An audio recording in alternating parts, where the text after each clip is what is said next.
Thinking Aloud. Conversations on the leading edge of knowledge and discovery with psychologist Jeffrey Mishlove.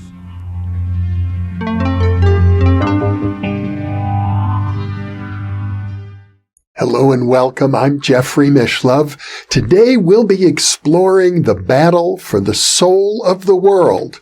My guest is Tom Cheetham, who is a philosopher, a biologist, a poet, and a professor. He is author of many books, including The World Turned Inside Out, Henry Corbin and Islamic Mysticism, Imaginal Love, The Meanings of Imagination in Henry Corbin and James Hillman, All the World an Icon, Henry Corbin and the Angelic Function of Beings, and Green Man, Earth Angel, the Prophetic Tradition and the Battle for the Soul of the World.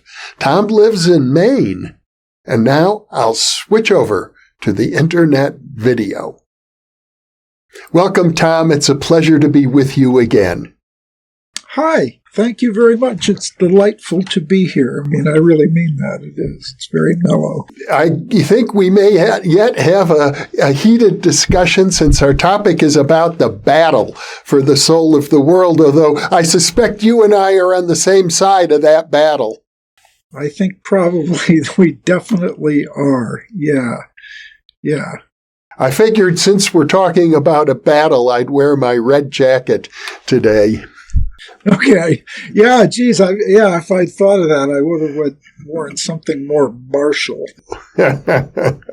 Well, to begin with, you make no bones about it in the very first page of your book on the Green Man that Western materialism is very dangerous and destructive and could lead to the extinction of the human race.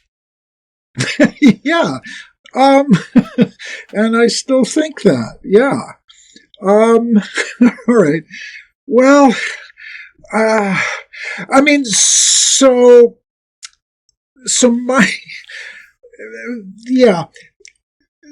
this kind of discussion, the battle for the soul of the world and an attack on Western materialism has different faces depending upon where you are when you're first encountering this kind of narrative, all right?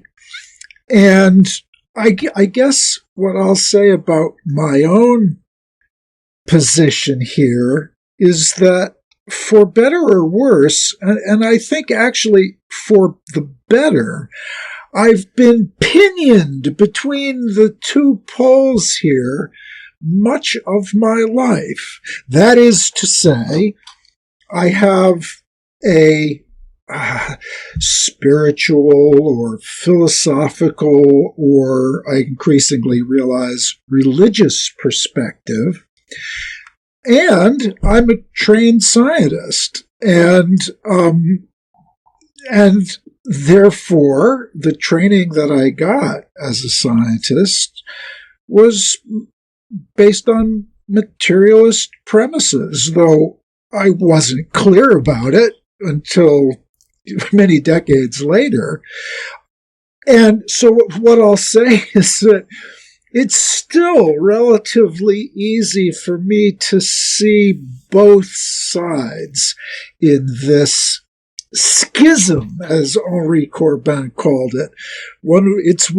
He would have said, it's one of the schisms that defines the Western project. I suppose one way of contrasting Western materialism would be with maybe the earliest Western religions, which were filled, for example, with spirits and angels and many deities. Yeah, so, gosh, this is hard to talk about. So let me let me put it as follows. What we're talking about in one set of terms, and the problem here is that there are lots of different terminologies to use to think about this, but since you talk about the early Western religions, let's talk about this in terms of transcendence and immanence. That is to say, is the human soul fundamentally not of this world? Is it in the world but not of it? Or is the human soul a biological and chemical manifestation of our physical being? And that distinction goes all the way back as far as you can trace it in the Western tradition. I mean, it goes back to the ancient Greeks. It pops up in the Judeo-Christian and Islamic traditions.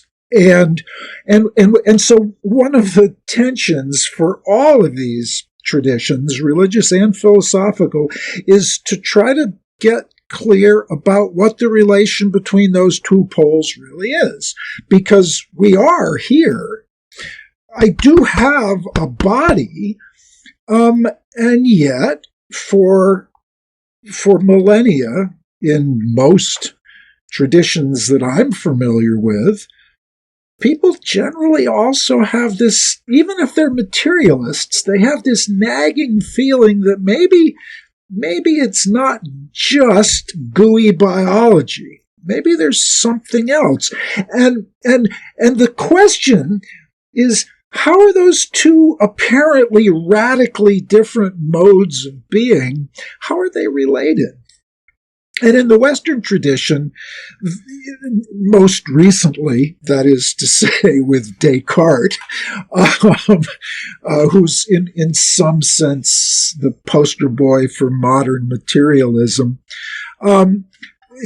he was trying to figure out the how to put the two things together. That is to say, he says, on the one hand, there are physical substances, and on the other hand, there are mental substances. And he was never really particularly adept at putting them together. And yet he believed fully that there were these two components.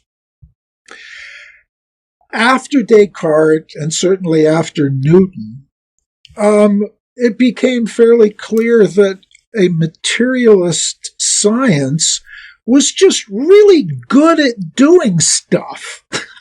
And over the last few centuries, it has seemed as if modern Western materialist science must be true. Because look at all the stuff we can do with it. You know, computers and atomic bombs and, medicine and all this stuff. We're just incredibly successful at it. And so it must be true. And if that kind of materialist reductionism is the fundamental assumption of much of modern science. I guess all of modern science.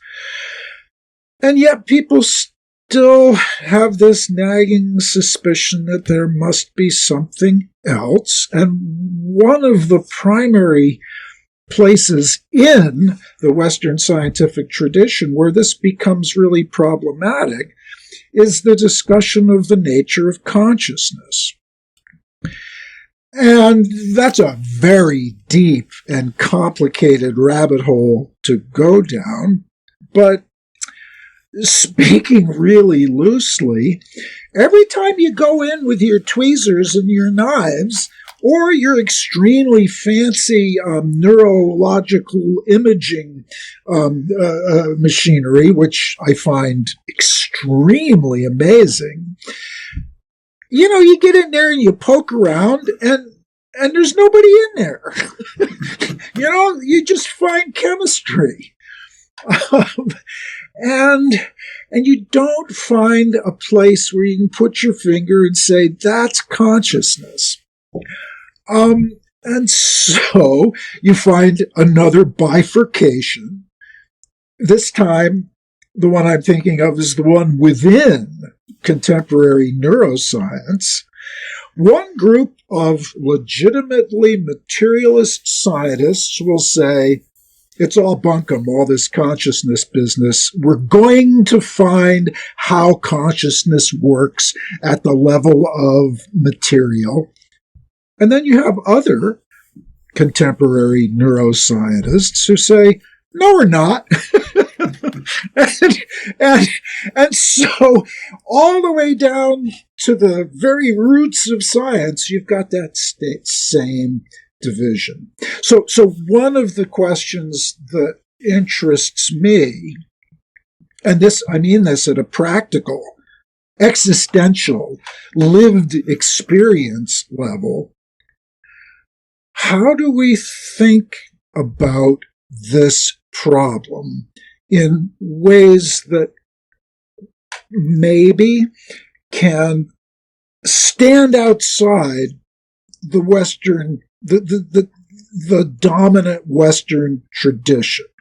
And that's what I'm tending to think about now, on the basis of my long familiarity with Corbin and Hillman and a bunch of other philosophically minded people. One of the terms that comes up in your book, Green Man, Earth Angel, which is actually the basis of our discussion today, is Anima Mundi. It's different than the individual soul of the person. It's the soul of the world. Let's talk about the distinction, if we can, between the personal soul and the soul of the world, if there is such a difference. Yeah. Okay, so footnote. Nobody understands this stuff, okay? So there's a footnote. Nobody understands this. In the way in which we, in the contemporary world, usually use the term understanding. And I think the reason for that is that we are so deeply embedded in a world which is, by God, mysterious, that we're never going to understand it in the way in which contemporary science and much of contemporary culture as a whole means that term. I'm still in my footnote here. I don't think that means that we are totally ignorant. What I think that means is that we have to give more what you might call cognitive importance to what Corbin and Hillman called the thought of the heart. End of footnote. So, in order to grapple with the distinction between the anima vagula, which is one way of referring to the wandering human soul, and the anima mundi, is to not think about it in the terms that we're used to using as contemporary mechanistically and even philosophically trained minds. I think that one of the best ways into stepping back to talk about the battle for the soul of the world is to think, for lack of a better term, poetically. That is to say, if you, in one sense, this is super easy for me to explain, depending upon the nature of the experience of your listeners. If you try to talk about these things without backing off from science and philosophy as it is typically understood in the West, you've already given up the game. The best way to understand this talk about soul and religion and the relationship between matter and spirit is to back off and get outside of the Western, what the poet Charles Olson called the Western box, and look for other styles of knowing. And as some of us, as we attempt to do that, we think we're losing our minds. And I've been there, well, wait, I can't give up science. I can't give up philosophy. If I give up those things, then I'm just being foolish. And that little person who says that stuff, you gotta tell them to just shut up for a little while and give this a try. Okay? Because in my experience, that's a really strong little guy. This is where the battle for the soul of the world is fought. That guy will tell you that, hey, 2,000 years of Western history proves that analytical reasoning and materialism is true, and logic is the way to think. And he gets very, very, very tight about this. So what do? You bring in the poets. You bring in the artists. You bring in, for God's sakes, the musicians, many of whom have been kind of sadly convinced by the little guy with the equations that what they do it might be fun and entertaining, but it isn't really important. And the argument that Corbin and Hillman and a whole new flood of contemporary philosophers and artists and poets, they're starting to catch on. They begin to realize that, oh my God, we've given up the game. Look at every college in the United States. Where's the money? All goes to the sciences. What about music? What about the arts? What about poetry? Poof! We all know that's nonsense, just like we proved that religion was nonsense. You've got to at least, and here's my suggestion, and so for some people this move is not a problem at all. They can just go on with their lives. But more people than I think are aware of it have at least subliminally bought into the materialist, rationalist, reductionist vision of reality. It's essential to understand the battle for the soul of the world that you at least shut that guy up long enough to pay real, serious, spiritual, ontological, and I love the word ontological because it makes this sound important. But if you're in a theological tradition, call it theological. Accept the theological importance of poetry and the arts as standing outside of, and in fact including within them, the sciences. This has taken me many decades to get a pretty decent feeling for. I am now, to my own surprise, reasonably comfortable with saying, yeah, the sciences are fantastic. They're wonderful. They do all sorts of great things with stuff and matter. And I love lots of that stuff. But that kind of understanding of the world is a subset of something much, much greater. So great, in fact, that's why I said we don't understand it. At the limits, we really don't understand it. And so what you want to be able to do, it seems to me, is to say, well, this morning I'm going to be a physicist because I have these jobs to do which require Newtonian mechanics or quantum mechanics, and that starts getting off into the realm of the weird very quickly. And you go ahead and you do those things, and then at night you listen to Mozart or Stevie Ray Vaughan or whoever your favorite composer is, and you acknowledge that that is not merely entertainment. It's your soul imagining the world in different ways. And so I'll bring this to a little conclusion here.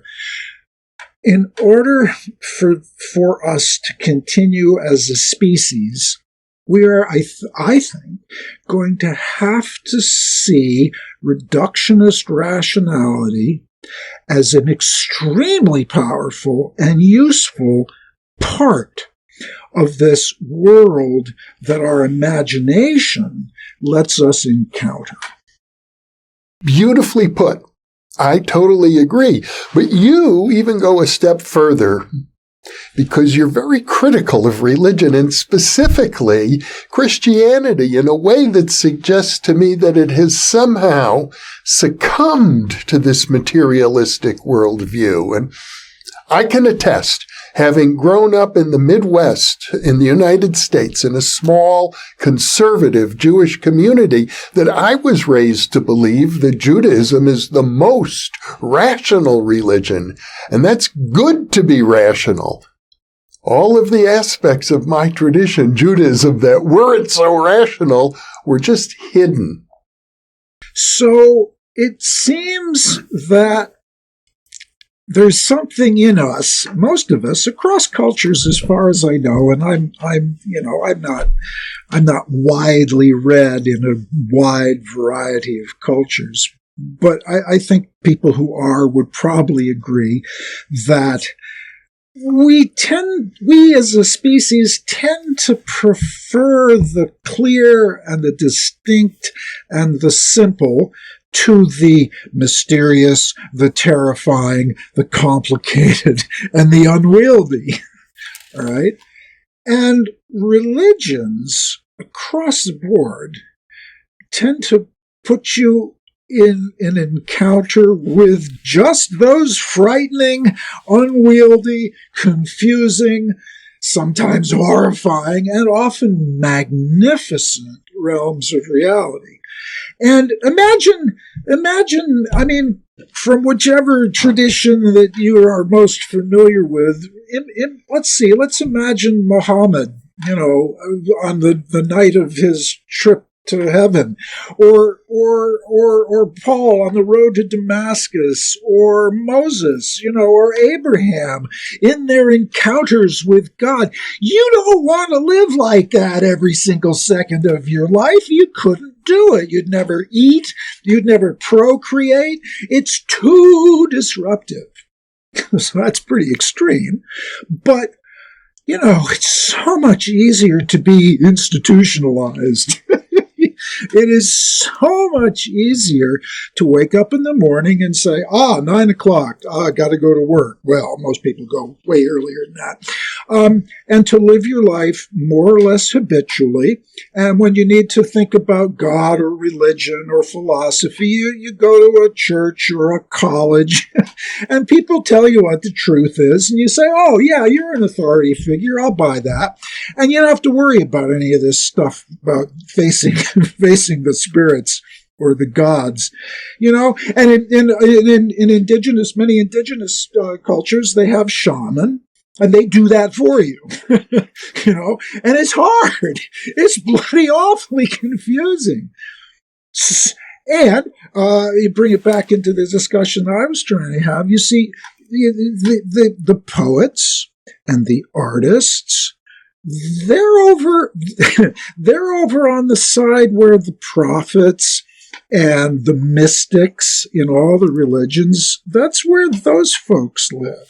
So in a secular culture, it's easy to talk about artists and poets. In a deeply religious culture, you talk about the mystics. And the mystics are dangerous. They're not just dangerous to themselves, because when you encounter the living God or an angel or however the transcendent appears to you, it doesn't just blow you up. It's a problem for the society as a whole. which is why societies with either whichever tradition is dominant there, the church, or whatever stands in the place of the church, is always pretty nervous about the mystics. Which is why, in the Catholic tradition, it takes a few hundred years for them to decide whether a given person was a knucklehead and a danger or an actual mystic and a saint. It takes a long, and I'm not unsympathetic to that. There are crazy people wandering the streets of most cities in the world who are disruptive and dangerous, and it's really hard to know which one of those crazy people is actually speaking for whichever spirit you're suggesting, that this person might be channeling. The point is that reality it's not. Let's see how you phrase this. The point is that it's not. The conclusion is not that the world is rational and there are crazy people in it. I think, at least temporarily, we ought to suggest, no, the world is wild and weird and full of crazy stuff, and we're not sure most of the time which one of the crazies we should be paying attention to, if any. You're suggesting, as I hear you, that rationalism has become a refuge for people in that wild, wild world. And that, unfortunately, is a very dangerous refuge, because what it leads to is bombs and war and pollution. The human race has probably never been as close as it is now to facing the possibility of our own extinction caused by our own behavior. Yeah, yes, I don't disagree. Let's put it a little differently, because I don't. If we are to say that rationalism has gotten us in this trouble, we're going to get some serious pushback from all sorts of people, and they won't be wrong, because rationalism can be a refuge, but it also gets us lots of really good stuff. It's not that the world is totally irrational. I mean, there's lots of things we know. Here, don't let me lose my train of thought. But here's a little story that I made up some time ago, which I'm very fond of, and maybe somebody else will be too. So, Isaac Newton, right? Quintessential, poster child for rational materialism. Well, and as many people know, he was also an alchemist. And in fact, he did a lot more work in alchemy than he ever did writing the Principia Mathematica.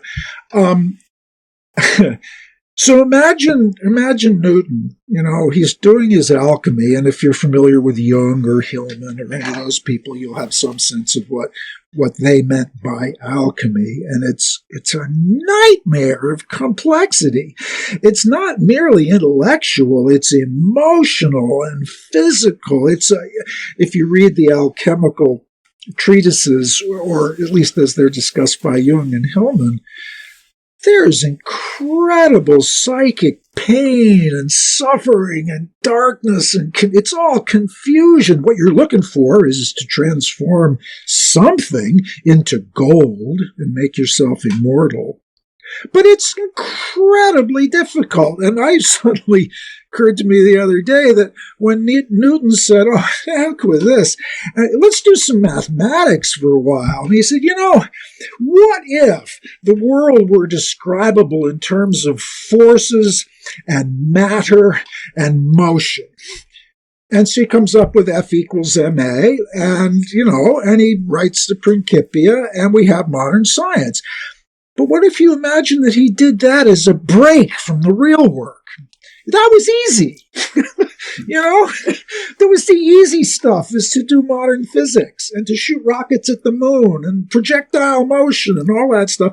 And then he said, well, okay, at least I got something done. Now I'll go back to alchemy because this is more important. It's extremely complicated and nobody understands it. So it's not, here's the take-home message from part of that. It's not that rationalism is bad, because I don't think it is. It's incredibly useful. What's dangerous, and I get this directly from James Hillman, what's dangerous is literalism. Because literalism, I always have rocks here, but literalism and fundamentalism go hand in hand. Because if you know the literal truth about something, then you're done,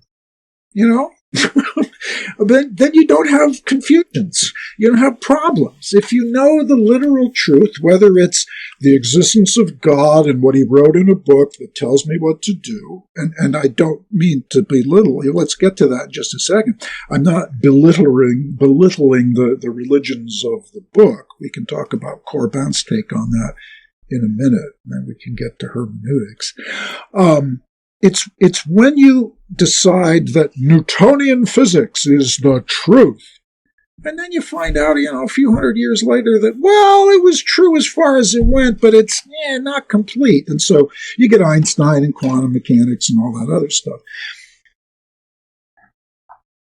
And the same for religions. And the same for any ism that you can find: Marxism, feminism, masculinism, capitalism. If you think this is it, we're done, we got the answer, then you're screwed. What rationalism should teach you, and what it teaches the greatest rationalists across the board, is this looks good to me right now on the basis of the evidence that I have.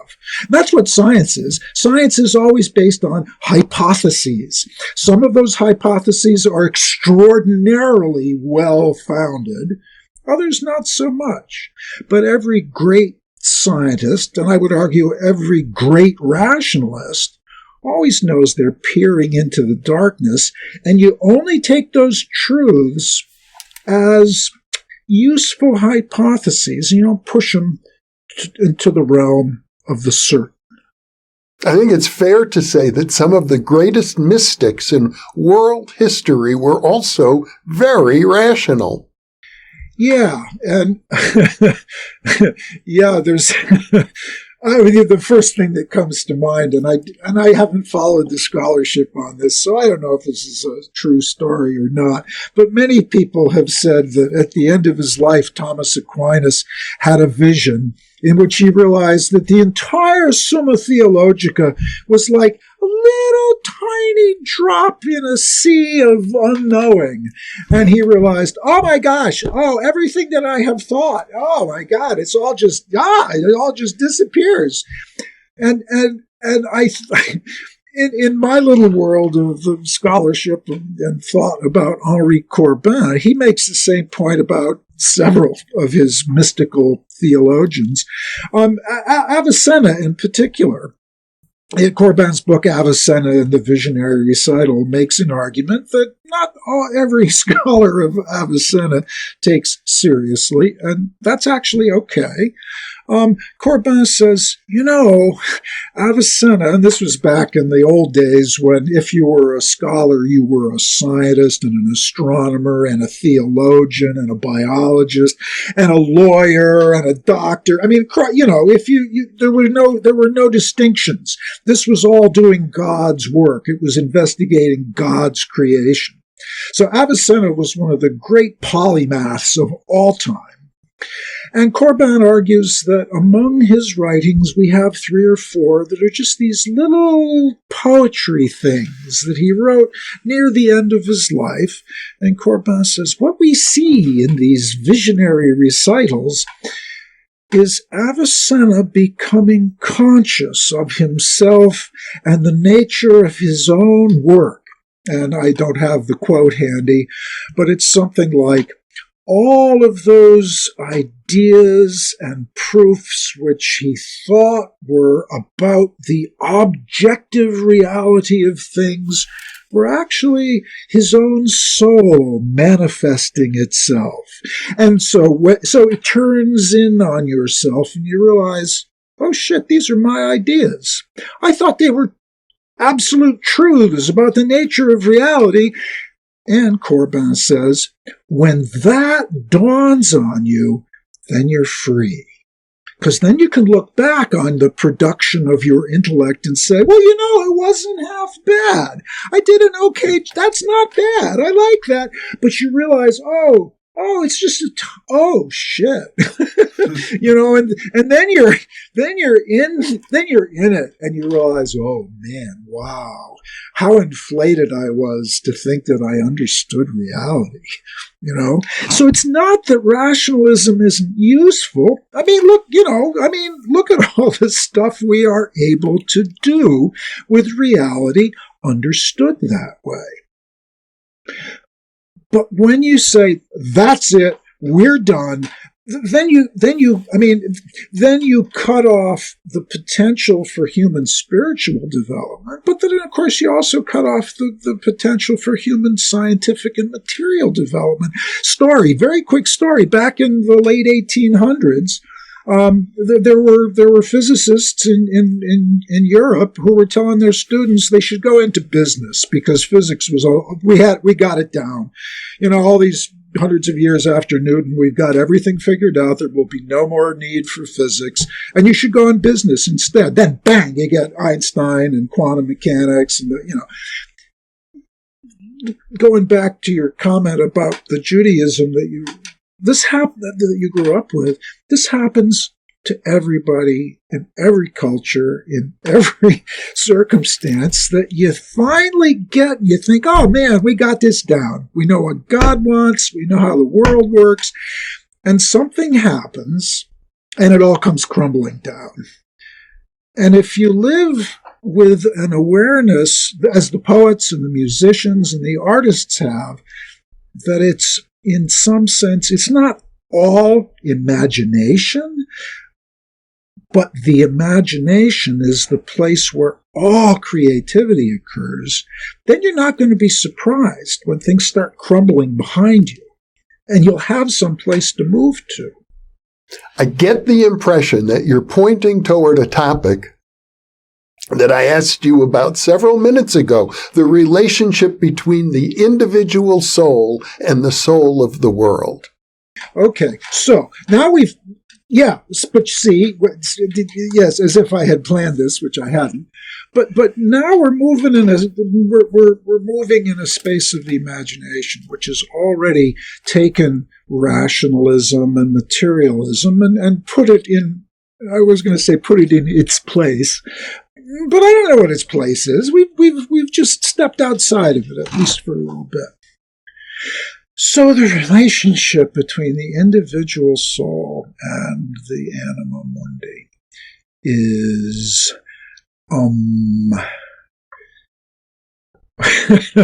do I understand it? No. In order to begin to, let's not talk about understanding it. Let's suggest that relationship is open to experiencing. Okay? And notice here that in order to talk about it, we really do have to speak poetically. That is to say, not in terms of belief or fact or knowledge in the usual sense, but in the sense of imagining it. I learned an enormous amount from a statement by the American poet Robert Duncan, who long ago in the 80s, I think, said, I finally figured out about the difference between believing and imagining.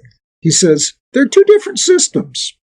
When I'm believing, then I can't imagine. When I'm imagining, then I have no need to believe. Because he thought belief and knowledge kind of come together. You believe something until you know about it. But when you're imagining, you're moving in a different world. And I would argue, and I think artists, poets, and musicians know this intuitively, things tend to get a little more interesting when you're imagining, because you're aware of your active engagement with reality. And I would also make the point very strongly that scientists, or at least scientists when they're doing the best science, are also aware of this, that when you're looking at things, they're kind of looking back at you. Your engagement with the world is reciprocal. It's very much interanimated. That is to say, the world has a responsiveness that you in turn respond to. And it's a kind of perpetual loop, to put it in Jeffrey Kripal's terms, that the world has a kind of strange loopiness to it that it's very easy to ignore. And when you ignore the strange loopiness of things, then you become, to the degree that you are ignorant of that, you become increasingly literalist and fundamentalist. And you expect that the world is going to stay pretty much the way it was, whether you're there or not, and there's truth to that, of course. But there are ways of engaging with reality which are more personal. Read poetry. Listen to music. And so the question about the difference between the individual soul and the soul of the world is that they're tied together by this kind of experience.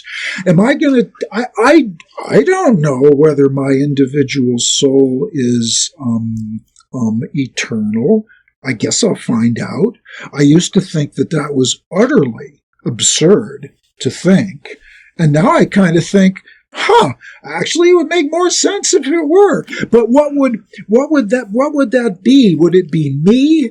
Corbin says somewhere that, your soul as Tom Cheetham, son of Richard Cheetham, not so much. Maybe not. But something in you is continuous with the soul of the world. And Hillman and some of his followers have said that soul itself isn't a thing. It's it's a style of experiencing. And so I think that one of the problems that Christianity has had over the millennia, and not all Christians, it's like Judaism, Islam, Christianity, as if they were things, and they are not. Go to southern Alabama and experience Christianity in those little churches, and go to Rome and experience it there. That extraordinary diversity it happens in every single religion. And so we do a disservice to religious folk everywhere when we label them as whatever. What you're engaging in there is living experience.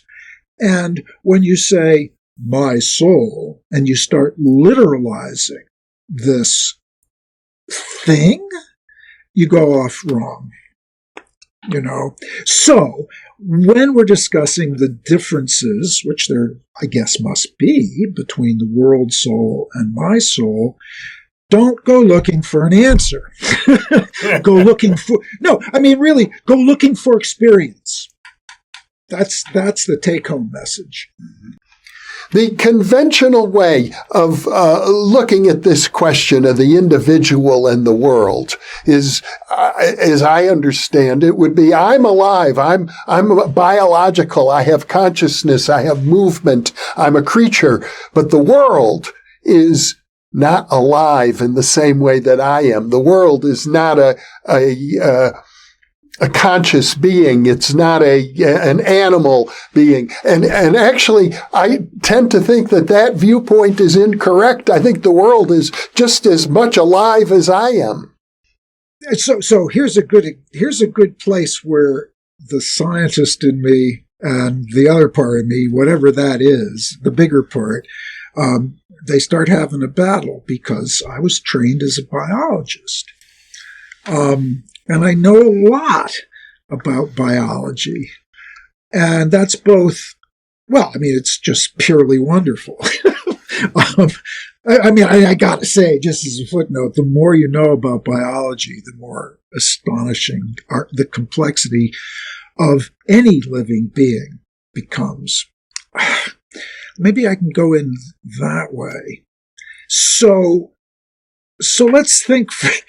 I'm going to make an outrageous move because to answer these questions in any depth is impossible.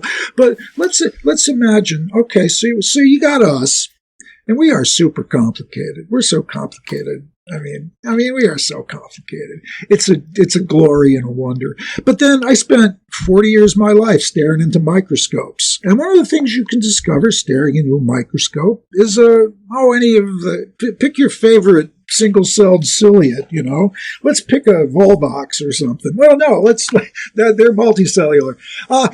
Pick a tiny little single-celled organism and watch it for a while. Nobody understands how they work. And recently, I'm tempted to go into detail, but I won't. The more biologists discover about how cells operate, the more wonderful it becomes. And the more clear it becomes that, gosh, that's pretty remarkable. And I'm not suggesting here that God's little finger is driving every paramecium, because I'm not, though it could be. And then now move from the bottom up. I read an article, and I can't give you the source, though it was probably in Quanta a couple years ago, about the proton. Now we're in physics rather than biology. There was a remarkable article, unintelligible, much of it to me, pointing out that the most complex object in the universe is the proton. Okay. And it made, I don't really understand contemporary physics, but it had to me that same feeling.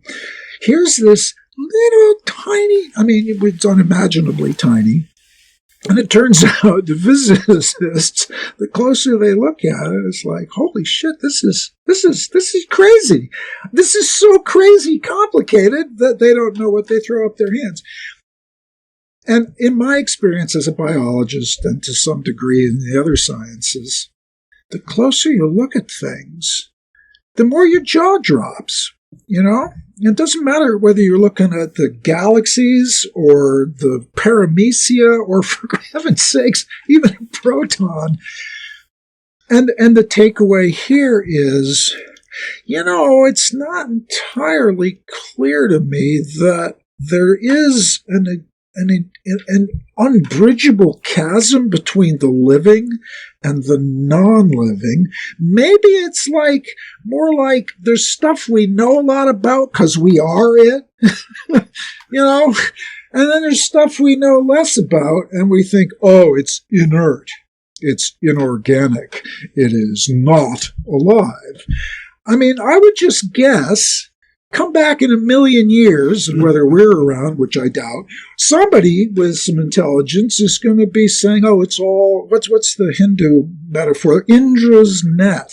It's all this extraordinary network of actions and reactions and interrelations at levels which are both physical and what we tend to call spiritual. I mean, we've only been around for a couple 100,000 years, man. We're just getting started on understanding stuff, and we think we got it down.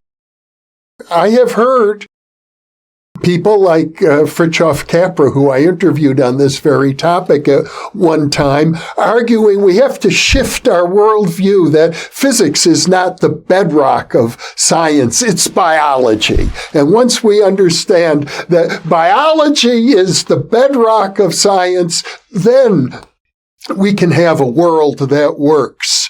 It will be ecologically sustainable. I gather in your book you do take issue with that point of view.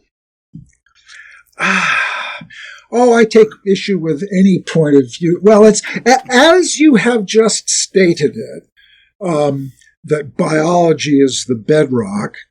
I would take, first of all, part of me would be wildly enthusiastic about that, because I'm a biologist. And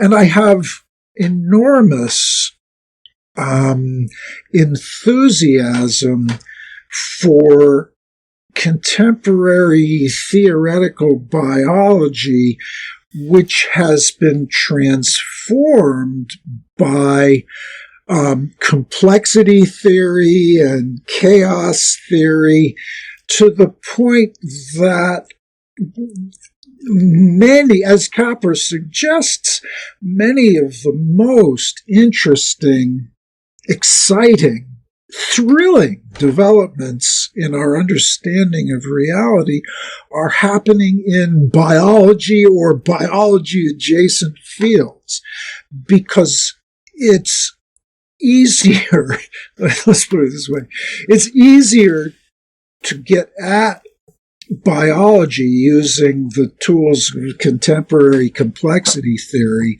than it is the proton. Though that's, I think, partly what was going on in that article. On the other hand, the reason I would take issue with that approach, as you stated it, and I don't know what Kaprov's statement might look like, is that just be gentle with it. Just be gentle. Yes, let's do biology as the bedrock science. But let's get rid of the bedrock metaphor. I mean, and I honestly, I mean that. Because practicing scientists, in their worst moments, they would say, yes, I now have the bedrock reality. That sounds like my father. You don't want to do that. You want to do, this is where the excitement is. And then you do your science, but you stop looking for bedrock realities. And then you will be less tempted to say, aha, now we understand everything. The theories, it's not so much biology as a bedrock foundation for reality, it's anybody who's looking for a theory of everything. That's what really bothers me.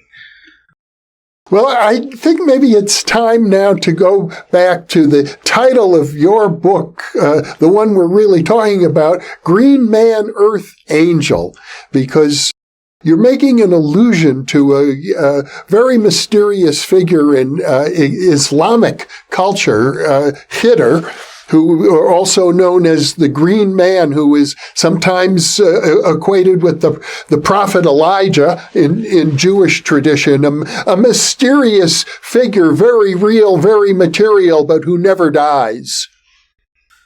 Yeah. So this opens us out onto an ocean without a shore, as Ibn Arabi would say.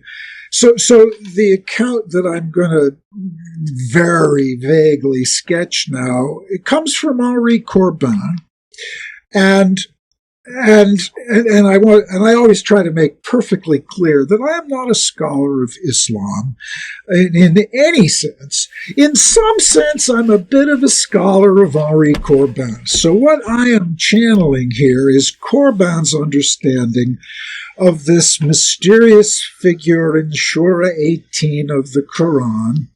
And so Oh, and the translation of Keter as Green Man comes via Louis Massignon, who was a teacher and mentor of Corbin at the Sorbonne years and years ago. And the story, as I recall it, is Moses, who's the giver of the law, meets in this small, the Quran's always doing this. It's a little tiny episode, It's a little tiny episode that just appears and disappears, and much of the Quran is like that. It's as Sayyid Hossein Nasr said, the Quran is an example of what happens when the divine speech tries to put itself into human language. It just fractures and blows up, and human language just can't possibly accommodate the divine speech. And that's one of the reasons the Quran has the structure it has, but it's also one of the reasons that this episode has such importance for Corbin and Massignon and others, because it's all about interpretation. The take-home message from this little encounter between Keter and Moses is essentially that Keter says, well, you got the laws, but actually, and that's good, we need them. We need the laws. Because without laws, people just, they need to know what the laws are. Corbin, of course, is a little more excited about the stuff behind the laws, as many of us are. We don't really want to be told what to do. We want to know what we get at the end, What Keter tells Moses, he shows him that, if you take those laws literally, there's actually a lot more there. Once you pass through the law, you discover the ocean without a shore. And what's required for moving through the literalism of the laws is hermeneutics, which is a word I'm often upbraided for using, but it's essential, or at least the idea behind hermeneutics is essential for Corbin and Hillman and Jung, and I gotta say, Jeffrey Kripal, as it is for the rest of us. And I'm so enthusiastic about my recent engagement with Jeff Kripal's work that I can't help but bring it in here. I think it's in his book with Whitley Strieber, The Supernatural, where he talks about hermeneutics in a few little paragraphs, which are among the most clear that I have ever seen for a general audience. Because hermeneutics, it just means interpretation. To bring it into our immediate context here, we were just talking about the soul of the world and the human soul having this mutuality, this interpersonal or interactive relationship structure that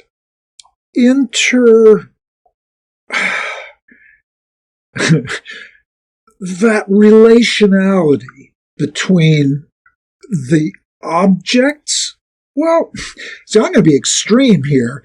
In Corbin's worldview, there aren't any objects. There's only persons. It would take a half hour to make that seem plausible to many people, unless they're poets, in which case they know that. That's why poetry happens, because there are no objects. There's only persons or things that are like at least quasi-persons. That's what allows you to talk about them in poetry, So you've got this. This is what Keter's trying to explain to Moses, all right? That, well, you got the laws, and those are the literal laws, but behind the literal laws, which you have to have, otherwise you can't figure out how to make your coffee in the morning, things have to be stable enough for there to be laws. But then once you get the hang of being human, and you're not killing people right and left, and you're being a basically nice person, all the things you get in the commandments, then beyond that, oh my word, then you get to be a poet, and you get to be a creator, and you get to participate in the deepest imaginative ways with everyone you know, all the animals, all the trees, even the damn rocks. Okay? So what Keter is doing is he's explaining what Kripal means by hermeneutics to Moses, so that Moses won't just give the laws and say, that's it. And that's the kind of Judaism that you were criticizing in the beginning, or at least I heard you to be criticizing. Real simple, real straightforward, nothing mystical. We don't have to go there because it's dangerous, which it actually kind of is dangerous, which is why every religious tradition keeps Keter at a... No, you don't tell the kids about that. You know, you wait till you're an adult and you got the laws down, and then you can start to screw around with mysticism. I mean, even Plato knew that in his context, yeah, you should be in the army, you should do your duty as a citizen, and you don't mess around with this transcendent stuff and the good and the one. You don't do that until you're old. But we assume that education, starts at the end. Anyway, you see my point. Well, the Jewish tradition is quite explicit with regard to the mystical Kabbalah. You have to be 40 years old before you start. Boy, I'll tell you, the older I get, I wouldn't have wanted to hear that when I was 18 or 25, but now I'm a little over 70, and it seems like a really good idea. Yeah. Yeah, 40 still seems very young. Oh, yeah, you bet it does. It seems super young. Back to Hitter, I get the impression that the soul of the world has a lot to do with Hitter. Yes, it does. Gosh, because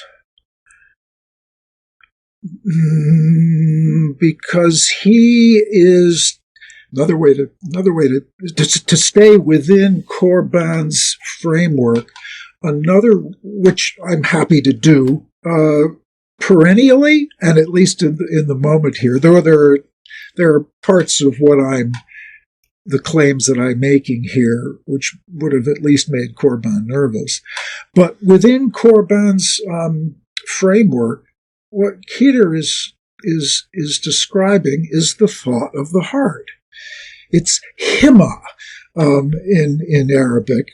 I don't know about the pronunciation there, but one of the key places of contact between Corbin's cosmology and the work of James Hillman, who influenced me arguably just as much as Corbin, or at least pretty close.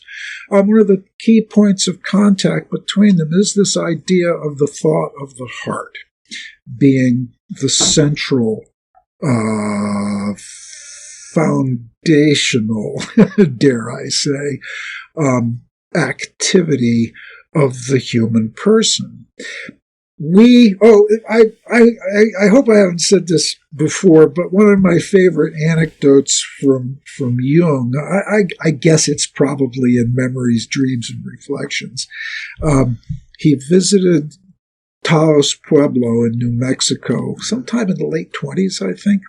And he's talking with the chief of Taos Pueblo, and who says to him that they think that the whites, the people who were invading their lands, were all crazy. And Jung says, why do you think they're crazy?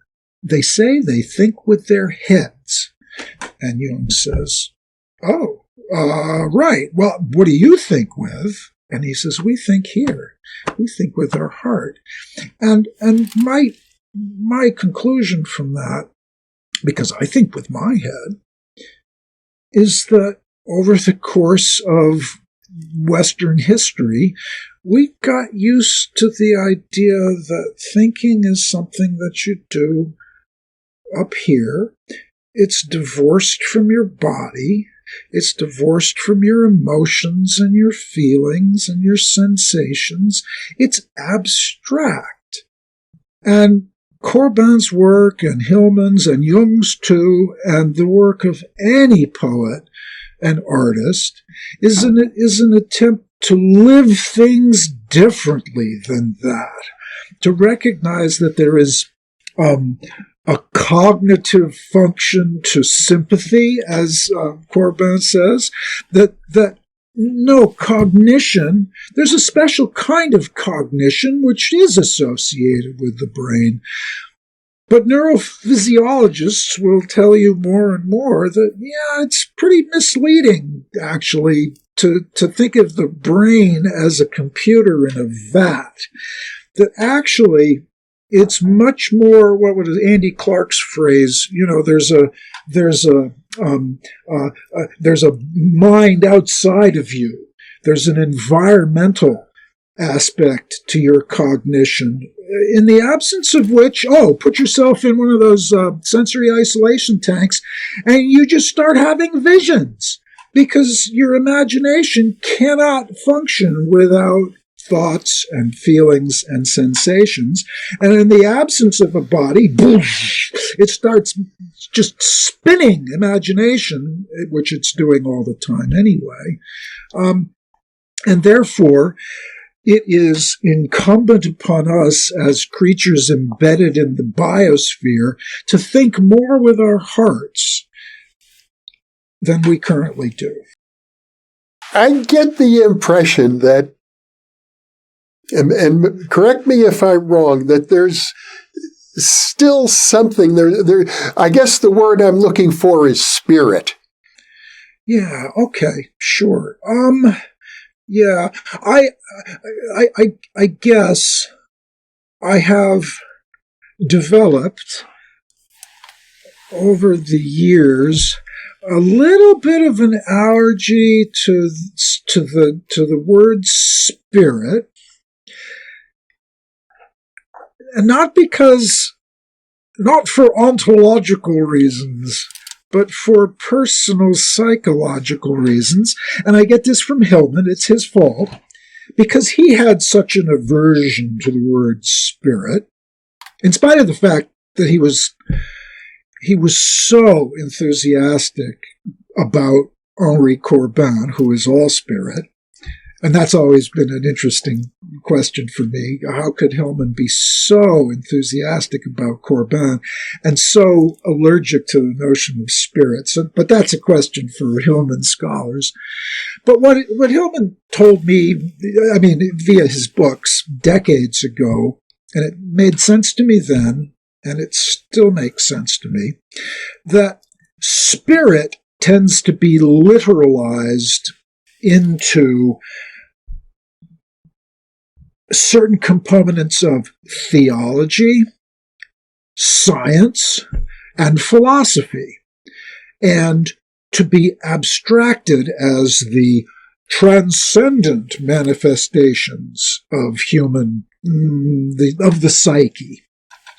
That made so much sense to me, the transcendent God of Christianity, the transcendent forms of Plato, and certain kinds of science. I was always attracted to theoretical physics, which is as abstract, and I would argue, which isn't entirely abstract, but is as abstract as it's possible for a human organism to imagine. I loved that stuff.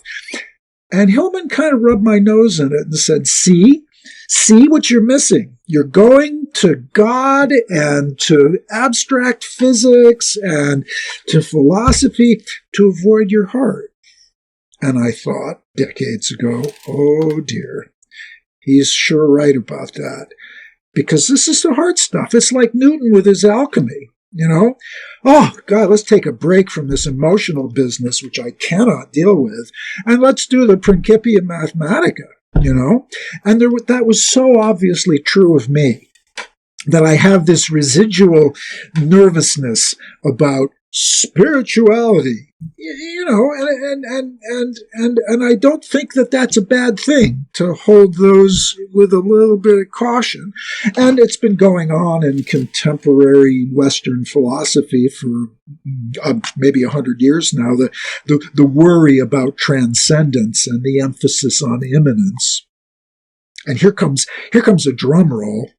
One of the I'm channeling Jeffrey Kripal again here, insofar as I currently understand him.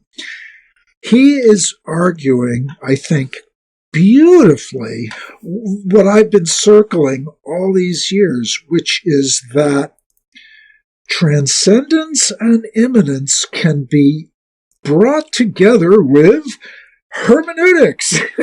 That is to say, that gap that we tend to experience between what we imagine as the transcendent and what we imagine as the immanent can be overcome, can be worked with, which is a wonderful alchemical metaphor, can be worked with emotionally, cognitively, sensuously, if we understand what the Green Man was trying to teach, okay?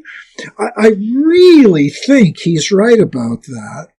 And I really think that bringing that analysis to bear on what I've been doing for 30 years or more is really fruitful, because it gives me confidence in what I've been saying, and brings all of his expertise in comparative religion to bear on this issue, which I've always found to be puzzling, lively, and utterly essential in the contemporary world. Because what we want people to have souls of bulk and substance, in the words of Ortega, which I recently saw Hillman quoting. What most people are looking for is what Ortega called a soul of bulk and substance. And because we don't imagine our souls that way, we go to stuff. And we buy things, and we go to capitalism and materialism because we don't understand transcendence at all, and it clearly doesn't have bulk and substance. And who does alchemy? I mean, that's not something that you do on a Friday night. And so many, many, many people are just desperate for this kind of sense of reality. And anything that all of us can do to help people find it seems to me to be profoundly worthwhile. Well, Tom Cheetham, I think we have had a conversation that was soulful and full of bulk and substance. I hope so. I think we have, even if we haven't resolved the battle for the soul of the world. We can engage it. Yeah. Tom, it's been a wonderful, wonderful conversation. I'm delighted to have had this time with you, and I hope we can find many more reasons to continue. That would be great. I really appreciate it. I really, really do. Thanks very much. My pleasure, truly. And for those of you who are watching or listening, thank you for being with us. You are the reason that we are here.